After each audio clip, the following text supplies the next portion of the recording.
Hey guys, how's it going? Previously on the channel, I started doing videos showing how to operate garden tractors. I did a video on my Cub. I did a video on my 100 series, my 200 series. I did a video on what else did I do a video on? I know I did quite a few videos on how to operate things. I never made a video on my 140. I thought I made a video on the 140, but apparently I didn't.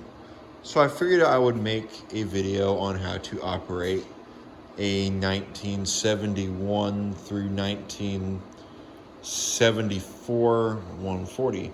This 140 is an H3, but H1 is kind of the same in a way, just you have less levers with an H1. So I'm going to show you guys how to operate 140. To start with, this right here is your choke. You can see this is choked, this is unchoked. This is your steering wheel. This steers the tractor. This is your throttle. This is idle. This is full throttle. This is your PTO. Right now it's off. Right now it's on. If you have headlights on your 140, this right here is your headlights, on, off, or you would actually have a pull-out switch. I don't have a pull switch on here. I just have a little normal switch that you would see for my 140. This right here is your transmission disengage. To disengage your transmission, you tighten this. To engage your transmission, you loosen it like this. To disengage your transmission, you tighten it like that. And the further in the disengaged, if it's turned in all the way, your transmission's disengaged. This over here is your deck height. This, or your sleeve hitch height. This adjusts how high your deck sits up or your sleeve hitch sits up. So if you're plowing your garden and you want your plow to stay up a certain height, or you've got a rear blade on there or a tiller and you want it to stay up a certain height, you can use that to set it. Coming over here, this is your transmission fluid. Take this out. It's a dipstick. Take this out of here. As you guys can see, you can check your transmission fluid. You can see my transmission's doing pretty well. You're supposed to check that when the engine's running, but I'm in a closed up building currently and I really don't want to start that and fume out the building. Over here is your hydraulic lift levers. This middle blade right here operates your snowplow. If you have a snowplow on there, it runs to this circuit of hydraulics right here.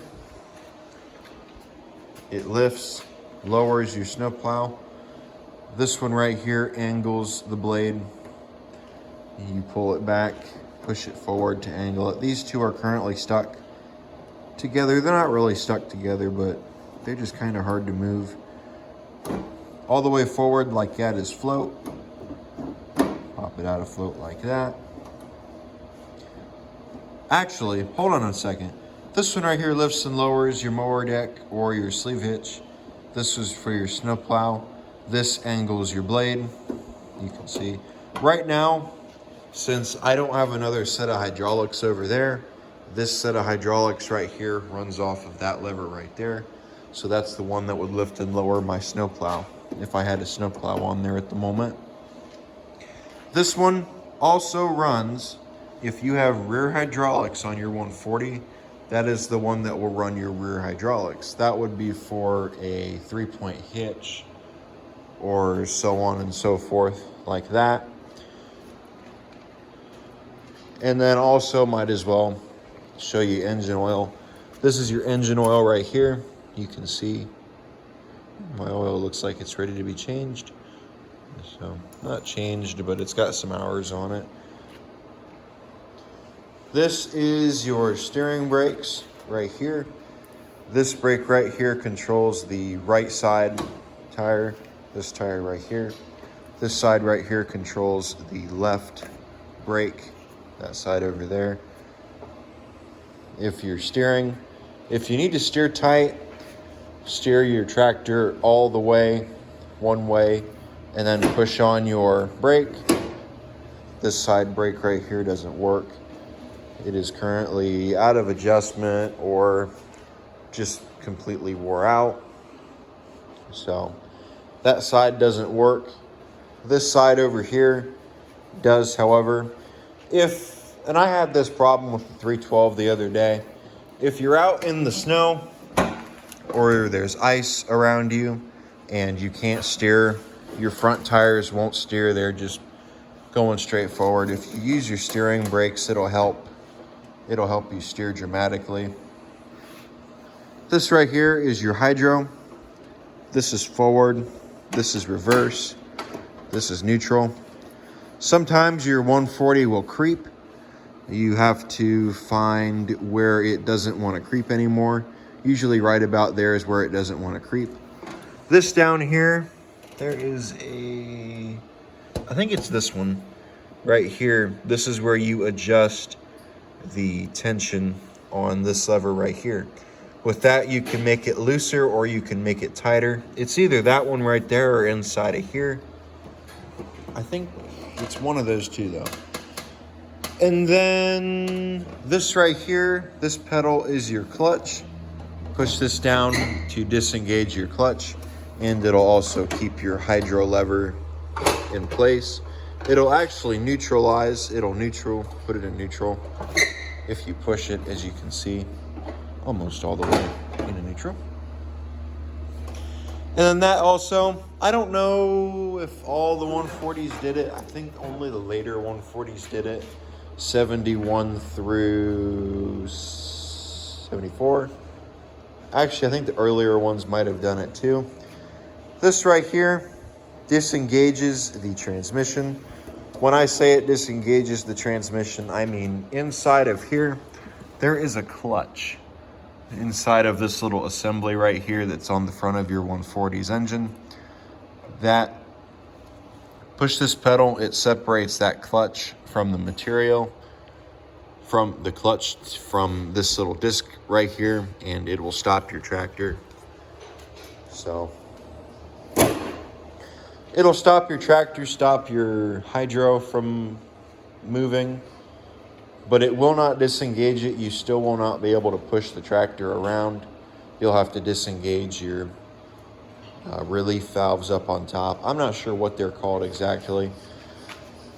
But if you end up losing control, you shouldn't be driving it to begin with if you lose control. But if you ever end up needing to make an emergency stop, you can pull back on this real fast, or you can push on this. It'll also stop the hydro from spinning. So there you go. You won't need to worry about creep. Another thing that clutch is good for is if you have a generator or something up on the front of the tractor and you don't need the transmission at all, or starting up the engine, push that clutch down. It'll take some load off of the motor, off of the starter and the motor too. So there you go. I hope this video helped you guys out with your 140 and how to operate your 140. I know it wasn't a very good video at all. I'm sure you can find a better video on YouTube somewhere else. So yeah, thank you guys for watching. Like, comment, subscribe. I hope this video helps you guys out with your 140. Leave me a comment down below what you think. And I guess I'm going to get off of here. So yeah, take care. A couple things I forgot to show on this 140 is this right here is your key. This is on, this is off. You turn it all the way over here and it'll start your tractor. My battery's a little bit dead. And then this right here is your parking brake. You push your brake pedals down all the way. And once you do that, that lever will hold it. It only holds this one though. This one will be able to come back by its free will. So you push this down, engage that clip, and there you go. So then just pull that back, and there you go. That clutch pedal over there, it does, I wish it did, but that Parking brake thing right there does not hold this clutch pedal down.